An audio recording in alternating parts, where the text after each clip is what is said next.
Սիրելի ներկաներ, ինչպես նշվեց, մենք շարունակում ենք մեր բողոքի միջոցառումները, այս պայն մենք գտնում ենք Հայաստանյան ՄԱԿ-ի գրասենյակի առջև եւ ինչպես նշվեց, մենք այսօր դուրս ենք եկել Երևանի փողոցներ, որպեսզի մեր բողոքի ձայնը բարձրացնենք միջազգային գերատեսչությունների առջև, կապված Հայաստանի Հանրապետությունում Փաշինյանական վարչախմբի օրոք, համատարած բռնաճնշումների եւ մասնավորապես 9-ի ոդքասթի համահեղինակներ, քաղաքական բանտարկյալներ Նահագ Սամսոնյանի, Վազգեն Սահաթալյանի, ապօրինի կալանավորման եւ ընդհանուր օրեր առաջ նրանց կալանքի 3-ամսյա ապօրինի երկարացման հետ։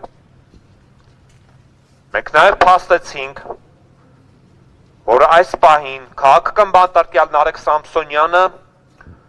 գտնում է անժամկետ հացադուլի մեջ եւ նա ընդհանրապես կալանավորվել է այն բանի համար, որ եթերում արտաբերել է հետույք բառը։ Մենք շարունակում ենք միջազգային կառույցների դռները թակել, որովհետեւ մենք համարում ենք, որ Հայաստանի Հանրապետությունում այս իշխանությունների օրոք չկա ժողովրդավարություն, դասական իմաստով, հետևական կերպով հալածվում է ազատ խոսքը, հետևական կերպով իրականացվում են քաղաքական բռնաճնշումներ, քաղաքական հակառակորդների նկատմամբ եւ ինչպես նշեցի, այս պայն մենք գտնվում ենք ՄԱԿ-ի գրասենյակի առջև։ ՄԱԿ գրասենյակի հարգելի ներկայացուցիչներ, դուք հանդիսանալով արևմտյան ամենաազդեցիկ կառույցներից մեկը,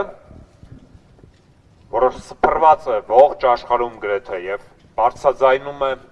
տարատեսակ հարցեր, մարդու իրավունքների հետ կապված եւ բազմաթիվ այլ կարեւոր հարցեր, նաեւ առաջին հերթին հանդիսանում է հումանիտար ուղղվածության կառույց։ Եվ որպես հումանիտար ուղղվածության կառույց, դուք արդյոք ասելիք չունեք, որ այսօր Հայաստանի Հանրապետությունում կա քաղաքական բանտարկյալ, իդեմս Նահագ Սամսոնյանի, ով արդեն 6-րդ օրն է գտնվում է հացադուլի, անժամկետ հացադուլի մեջ։ Մենք կարծում ենք, որ դուք պարտավոր եք արձագանքել այդ իրողությանը համապատասխան հայտարարություններով կամ այլ ազդակներով։ Դուք եւ այլ միջազգային կառույցներ պարտավոր են արձագանքել Նահագ Սամսոնյանի հացադուլին եւ միանալ նրա անհապաղ ազատ արձակման պահանջին, որը ուղղված է Հայաստանի Հանրապետության իշխանություններին։